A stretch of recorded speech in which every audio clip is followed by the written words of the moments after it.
Alrighty.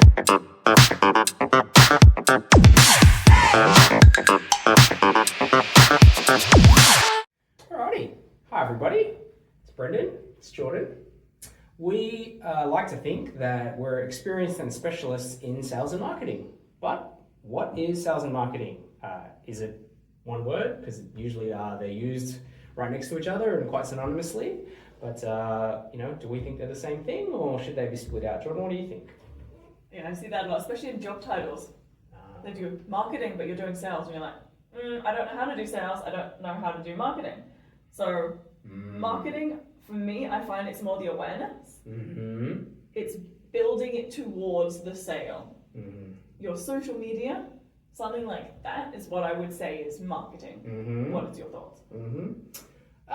So I've had experience in both in my career. I think certainly growing up, I had a very clear delineation between the two, as you just made an example of. I always wanted to do marketing because I liked the idea of creative messages and building awareness, and I hated sales because I didn't like sales targets and all that sort of pressure. But ironically, the sort of, I guess, more experience I've had, or the more senior I got in a role, I actually thought that the two of them could not be separated because it was so hard to think about how do I do marketing without that end sales result being involved. Yeah. And then the reverse is true. How can I do sales if people aren't building the top of my funnel through marketing? It's a really hard one. This debate could go on for hours. I think. We won't be here for hours. I agree. Yeah. I mean, sales, you're kind of like, okay, it's a pitch. Yeah. Everyone thinks that sales is that pitch. Mm-hmm. But sometimes it's not. A sale can still be building a relationship. Mm-hmm. Just still your marketing. Mm-hmm. Mm-hmm. And so it's really hard to differentiate. Absolutely. So, I mean, if somebody comes to you and says, I'm in sales and I don't want to better utilize LinkedIn, what's the 30-second pitch to them? What's the direction they should be taking? I probably want to find out about what their business is first, if LinkedIn is even going to work for them, if the people are on there. But generally it's like, okay, if we can find the people that you want to work with, that's how I can help you. Mm-hmm. I can help you get in. Mm-hmm. And that's the sales approach. Okay. Getting in. If I identify as a salesperson and we've thought, great, my audience is definitely on LinkedIn, what are the three sort of pitfalls to watch out for that if that person went and did it on their own, what are they most likely to not optimize the way they should? So a pitch straight away. Yep. Everyone just thinks, okay, this is my person, I'm going to tell them what I do right now, and I'm going to ask you to buy it right now. You won't get an answer.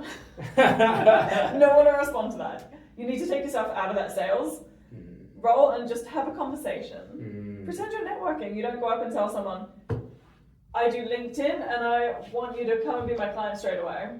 Yeah, it's funny. Yeah, you didn't introduce yourself that way to me. Yeah. What are your thoughts? So the joke that I have, and my team have heard me tell this too many times, but I always say sales is like trying to pick up someone at a bar. If you're going to rock up and just immediately go for the kill, you might find some success. But two things that I always say is one, you're just hoping and getting lucky. And number two is it's completely not repeatable. So, I could ask you to walk into a second bar tomorrow night and you'll get a completely different result.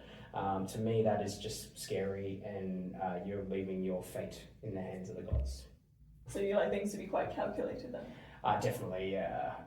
I fit into the stereotype of Asians. It's numbers. We're doing everything by numbers. You're not a lawyer, you're not a doctor.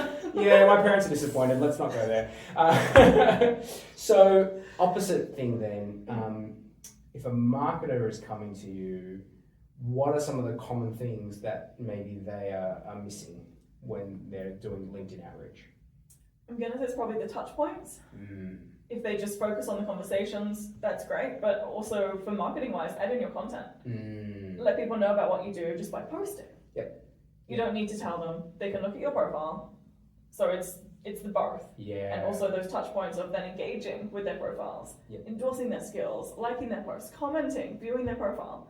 All touch points through LinkedIn, which is sales and marketing. Okay.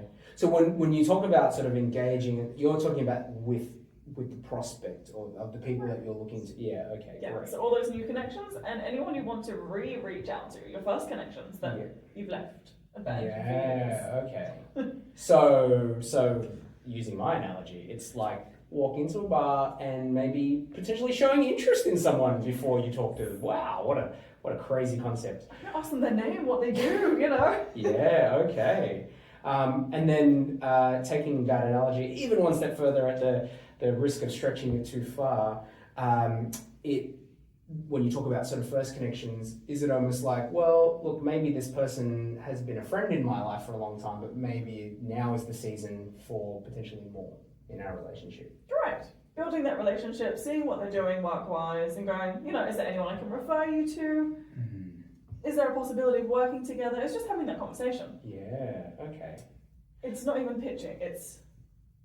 Okay, well, that's a great segue for me because I think there are often two people I find in my lives. They're polarized each other. One is work and friends are friends, and the two things should never ever mix because it's messy. And then the other side is, why wouldn't I do business with friends? Because I enjoy my time with my friends. Therefore, if I can do business with them as well, why not?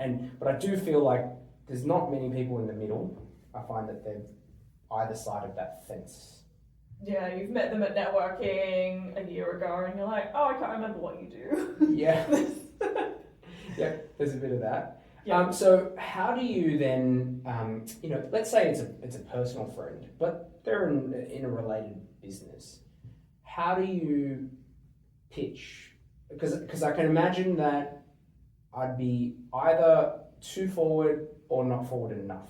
How do I find the balance? It's asking that simple question like, do you work with or do you look after this? To kind of dive into the conversation but not being too blunt. Yes, okay.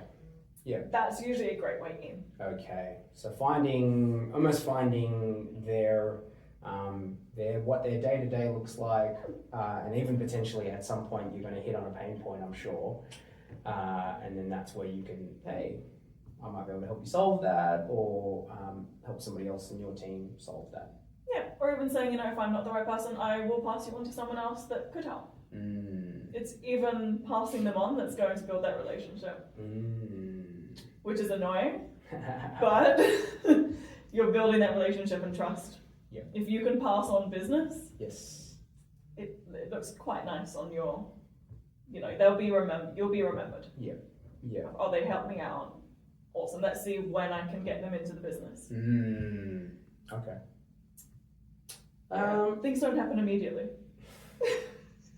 Cool.